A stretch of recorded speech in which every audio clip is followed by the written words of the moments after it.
नमस्कार मित्रांनो, mini blog मध्ये तुमचं पुन्हा एकदा स्वागत आहे. एवढी कसली गडबड चालली म्हणून काय विचारताय? आमचे डॉक्टर स्वप्नील गायकवाड सर, त्यांचा आज 43व्या वर्षात पदार्पण झाले, म्हणजे त्यांचा आज आहे वाढदिवस. तर मस्तपैकी टाकाटाक होऊन म्हटलं जावं. तर आदर्शची वाट बघत होतो. पुण्यात राहायचं म्हटलं तर सोपं नाही. या ट्रॅफिकला रोज सामोरं जावं लागतंय बघा. इथून ते शिंदे पुलापर्यंत एवढं ट्रॅफिक जाम असतं. कसं गावांना एकमेकाचं पाय तुडवत रस्ता काढत बाहेर निघालो. आमचा आदर्श खटाखट मध्ये टाकाटक असा उभा होता. म्हणला काढ फोटो. कार्यक्रमाची सुरुवात बुद्ध वंदनेपासून केली.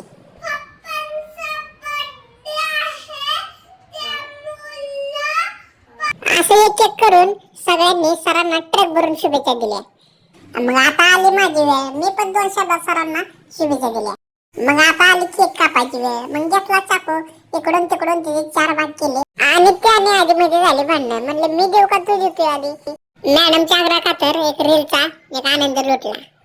सगळ्यात मोठं काम म्हणजे गिफ्ट फोडून बघायचं. ह्याच्यात काय आले आणि काय नाही आले ही माझ्यात मोठी जबाबदारी आली. मग जेवण करून वगैरे मस्तपैकी आमचं जेवण झालं, निघालो. आमच्या सोबत होते दादांना पण आम्ही आमच्या सोबत घेऊन आम्ही निघालो. तर आपला ब्लॉग इथेच एंड करूया.